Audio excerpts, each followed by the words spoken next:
2025년 6월 20일 금요일입니다. 와, 오늘 정말 역사적인 순간이네요.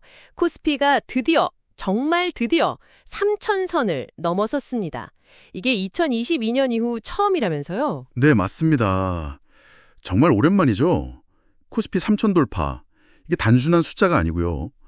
시장의 기대감이 그만큼 크다는 걸 보여주는 상징적인 사건이라고 할 수 있겠습니다. 정말 시장 분위기가 뜨거웠는데요. 여러분도 많이 궁금하실 겁니다. 이 상승세 과연 진짜일까? 오늘 시장을 이렇게 뜨겁게 만든 건 무엇일까? 그 배경은 뭘까? 지금부터 저희가 한번 깊이 파헤쳐 보겠습니다. 네, 특히 오늘 시장을 보면요.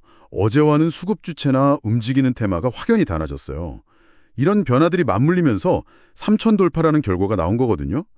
오늘 그 의미를 좀 자세히 짚어봐야 할 것 같습니다. 맞아요. 어제는 개인이 시장을 끌어올렸는데 오늘은 완전 다른 그림이었어요. 코스피가 1.48% 올라서 3021.84, 코스닥도 1.15% 상승해서 791.53으로 마감했는데 이 상승을 이끈 건 외국인이었죠? 그렇습니다. 외국인이 코스피에서만 5,500억 원 넘게 순매수를 했어요. 기관도 같이 샀고요. 어제와는 완전히 반대죠. 어제는 외국인이 좀 팔았었거든요. 네, 개인들은 좀 차익 실현에 나선 것 같고요. 그렇죠. 그동안 좀 올랐으니까요. 아니 근데 하루 만에 외국인 투자 심리가 이렇게 확 돌아선 계기가 뭘까요? 뭐가 있었죠? 가장 큰 건 역시 정부 발표입니다. 11조 3천억 원 규모의 추가 경정 예산안, 이걸 의결했다는 소식이죠. 아, 추경. 네, 이게 이제 소비 쿠폰이라든지 내수를 살리려는 정책 기대감을 확 키웠습니다. 이게 첫 번째고요. 네. 두 번째는 트럼프 대통령이 이란 관련해서 발언을 좀 했어요. 협상 시한 관련해서요. 이게 중동 쪽 지정학적 리스크를 약간이나마 좀 완화시키는 효과가 있었죠. 아, 어제는 중동 리스크 때문에 좀 불안했는데 오늘은 그게 좀 가라앉았군요. 네, 맞습니다. 어제 시장을 좀 짓눌렀던 우려가 오늘은 오히려 기대로 좀 바뀐 그런 분위기였습니다. 네, 정말 중요한 변곡점이네요. 아, 근데 여기서 저희가 잠깐 좀 안내 말씀을 드려야 할 것 같아요. 저희가 오늘 드리는 분석 내용은 오늘, 그러니까 2025년 6월 20일 마감 시장을 기준으로 저희가 준비한 자료이고요.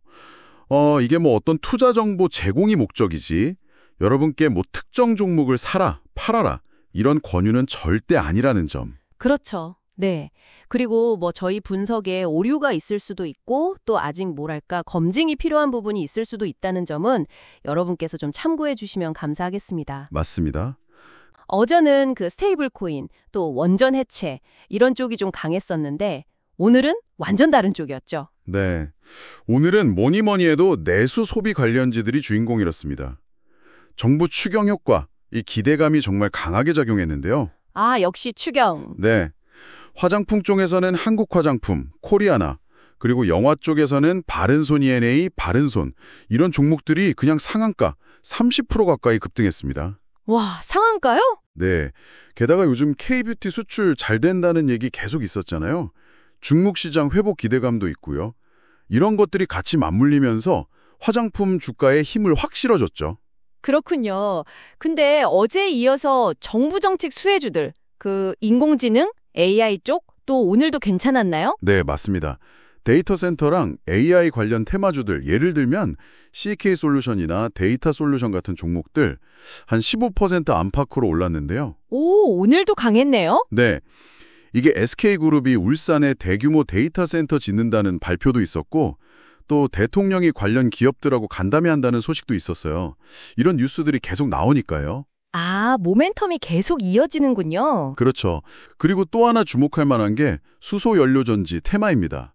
특히 두산퓨얼셀이 오늘 20% 넘게 급등했어요. 와, 두산퓨얼셀이요? 20%? 왜 이렇게 많이 올랐죠? 정부가 그린수소 정책을 공개했거든요.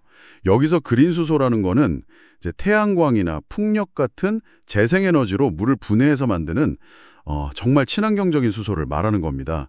이 육성 정책 발표가 아주 강력한 허재로 작용한 거죠. 아, 친환경 에너지 쪽도 정책 바람을 타는군요.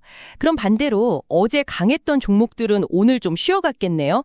예를 들면 방산주나 이런 쪽? 네, 맞습니다. 중동 긴장이 약간 풀리면서 어제 많이 올랐던 에너지 관련주들, 중앙에너비스 같은 경우는 오늘 14% 넘게 빠졌고요. 어이고. 네, 빅텍 같은 방위산업 관련주들도 한 5% 정도 하락하면서 조정을 좀 받았습니다. 건설주들은 어제 워낙 많이 빠져서 그런지 오늘은 그냥 큰 움직임 없이 조용했습니다. 그렇군요. 개별 종목들 중에서도 오늘 좀 눈에 띄는 움직임들이 있었던 것 같은데요. 뭐 실적 기대감이라든지 아니면 새로운 소식 같은 거요? 네, 많았습니다. 일단 SK 하이닉스 같은 경우는 그 맥쿼리 증권에서 올해 영업이익을 무려 44조 원으로 전망했어요. 이게 상당히 긍정적인 영향을 줬고요. 44조요? 와. 네, 그리고 카카오뱅크는 태국에서 가상은행 인가를 받았다는 소식에 13% 넘게 급등했습니다. 아, 해외 진출 소식이군요. 그렇죠. 또 신약 개발 쪽에서는 보로노이가 자사 신약 후보 물질, 그 VRN16이라고 있는데 이게 효능이 좋다는 결과가 나오면서 15% 가까이 상승했습니다. 네.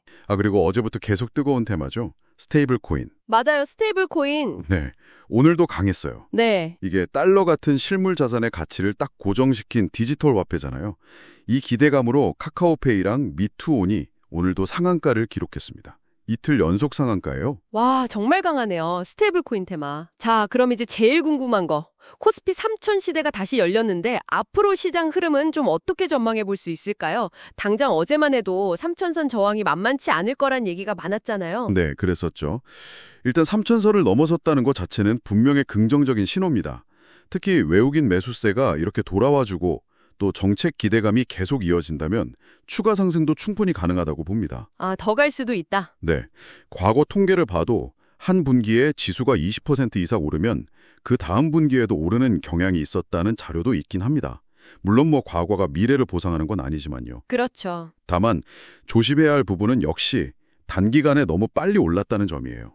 이러면 변동성이 커질 수 있거든요. 그리고 중동 문제처럼 언제든 다시 불거질 수 있는 외부 변수들은 계속 좀 체크를 해야 합니다. 네, 맞습니다. 그럼 투자자 여러분 입장에서는 어떤 전략을 좀 생각해 볼 수 있을까요? 단기적으로는 이 커진 변동성을 이용해서 매매하는 접근도 가능하겠지만 조금 더 길게 본다면 역시 정책 수혜가 기대되는 분야들, 오늘 강했던 내수 관련주나 또 계속 주목받는 AI, 데이터 센터, 그리고 아까 말씀드린 그린 수소 같은 영역들요. 네. 혹은 실적이 꾸준히 좋아지는 기업들 중심으로 접근하는 게 좋아 보입니다. 그리고 이제 다음 주 후반부터는 하반기 포트폴리오를 좀 재조정하려는 움직임이 나올 수 있어요. 그동안 좀 소외됐던 종목들 중에서 수급이 들어오는 게 있는지 그런 변화를 좀 눈여겨볼 필요가 있겠습니다. 아, 소외주들의 반등 가능성도 있군요. 네, 가장 중요한 건 시장 상황이 계속 바뀌니까 거기에 맞춰서 좀 유연하게 대응하고 또 항상 분산 투자랑 위험 관리는 기본으로 가져가야 한다는 점이겠죠? 네, 유연한 대응과 분산 투자, 위험 관리 정말 중요한 말씀이십니다. 자, 오늘 코스피 3000 돌파라는 이 기념비적인 소식과 함께 시장의 뜨거운 열기를 저희가 자세히 분석해 봤습니다. 정부 정책에 대한 기대감이 정말 크고요. 여기에 K-뷰티, 디지털 전환, 또 친환경 에너지 같은 새로운 성장 동력들이 시장을 힘차게 이끌어가는 모습이 아주 인상적이었습니다. 네, 맞습니다. 분명 의미 있는 변화의 시작일 수 있습니다. 하지만 시장이라는 게 항상 우리가 예상치 못한 변수들이 생길 수 있으니까요. 너무 낙관만 하시기보다는 항상 신중한 접근이 필요하다는 점 다시 한번 강조드리고 싶습니다. 네. 오늘 저희가 전해드린 이런 정보들이 여러분께서 합리적인 투자 판단을 내리시는데 조금이나마 도움이 되었기를 바랍니다. 그리고 앞서 말씀드렸듯이 이 분석은 정보 제공이 목적이지 절대 투자 권유가 아니라는 점. 그렇죠. 모든 투자 결정과 그 책임은 투자자 본인에게 있다는 것 꼭 기억해 두십시오. 네, 오늘 분석은 여기서 마무리하겠습니다. 함께해 주셔서 감사합니다. 감사합니다.